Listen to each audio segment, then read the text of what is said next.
सम्पूर्णमा नमस्कार। म राजकुमार महतो हुप्सीकोट स्वास्थ्य चौकीबाट। आजको यस भिडियोमा हामीले DHIS2 मा प्रविष्ट गरेका डेटाहरूको एक्युरेसी रेट हेर्नका लागि डाटा भेरिफिकेसन टुल एकदमै आवश्यक रहेको छ। अहिले गत आर्थिक वर्ष 2082-83 को श्रावणदेखि असारसम्मको डेटा सेटहरू यही आर्थिक वर्ष 83-84 को श्रावण 15 गतेसम्मको लागि ओपन गरिएको छ र यो अवधिमा हामीले DHIS2 मा प्रविष्ट गरेका डेटाहरूमा केही इररहरू छन् भने सच्याउनको लागि एक महत्त्वपूर्ण अवसर रहेको छ। त्यसको लागि सर्वप्रथम क्रोम ब्राउजरबाट DHIS2 लगइन गर्नुहोस्। लगइन गरिसकेपछि यस्तो खालको विन्डो पपअप हुनेछ। बायाँ साइडमा रहेको ड्याशबोर्ड बटनमा क्लिक गर्नुहोस्। क्लिक गरिसकेपछि तल दिएको data verification consistency auto checkup tool 2082 select गर्नुहोस्। सिलेक्ट गरिसकेपछि एउटा लिंक ओपन हुनेछ। त्यो लिंकमा क्लिक गर्नुहोस् र यस्तो खालको विन्डो पपअप हुनेछ र रिबन बारको बायाँपट्टि फाइल देख्न सक्नुहुनेछ। त्यो फाइलमा क्लिक गर्नुहोस् र तल देखाइएको मेक अ कपीमा क्लिक गर्नुहोस् र यस्तो खालको विन्डो पपअप हुनेछ।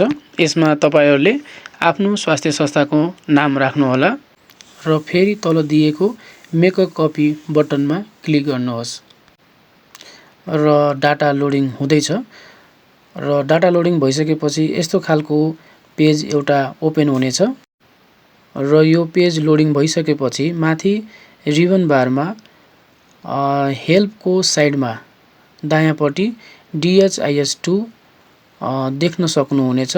त्यसमा क्लिक गर्नुहोस् र लगइन बटनमा क्लिक गरी अगाडि बढ्नुहोस्।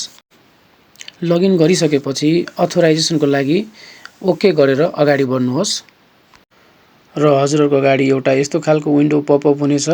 यसमा यस्तो खालको देख्न सक्नुहुन्छ। यसमा चाहिँ के गर्नु होला भन्दाखेरि बायाँ साइडमा रहेको एडभान्समा क्लिक गर्नुहोस् र तल दिएको DHIS डाटा अन सेपमा क्लिक गर्नुहोस् र कन्टिन्युमा क्लिक गरेर अगाडि बढ्नुहोस् र यस्तो खालको देख्न सक्नुहुनेछ। यसमा select what DHIS data can access भनेको छ। यसमा चाहिँ के गर्नु होला भन्दाखेरि सिलेक्ट अलमा क्लिक गर्नुहोस् र क्लिक गरिसकेपछि स्क्रल डाउन गरेर तल जानु होला। स्क्रल डाउन गर्नुहोस् र फेरि कन्टिन्यू बटनमा क्लिक गरेर अगाडि बढ्नुहोस् र हामीले यति गरिसकेपछि यस्तो खालको विन्डो एउटा फेरि पपअप हुनेछ र यसमा तपाईको स्वास्थ्य संस्थाको युजर नेम र पासवर्ड राखी साइन इन गर्नु होला र साइन इन गरिसकेपछि संस्था छान्नुहोस्मा क्लिक गरेर आफ्नो स्वास्थ्य संस्था छान्नुहोस् र पुष्टिमा क्लिक गर्नुहोस्।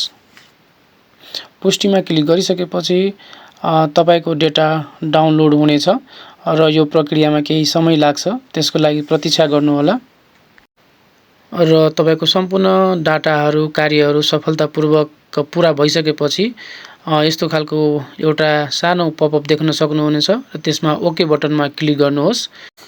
यो सम्पूर्ण प्रक्रियाहरू गरिसकेपछि अब तपाईले तपाईको स्वास्थ्य संस्थामा इरर प्रतिशत कति रहेको छ र टोटल फल्स कतिवटा रहेको छ त्यो रातोमा देख्न सक्नुहुनेछ। जस्तै कि मेरो हुप्सीकोट स्वास्थ्य चौकीमा इरर प्रतिशत 2% रहेको छ भने टोटल फल्समा 34 वटा देखाइरहेको छ।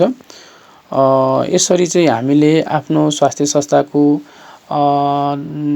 संस्थामा प्रविष्ट गरेको डाटा सेटहरुमा कहाँनिर के गल्ती छ भनेर यसरी हामीले प्रत्येक डाटा सेटको प्रत्येक महिना वाइज हामीले श्रावण भाद्र आश्विन कुन महिनामा कुन डेटा सेटमा गल्ती रहेको छ त्यो कुरा हामीले यहाँबाट देख्न सक्ने छौं।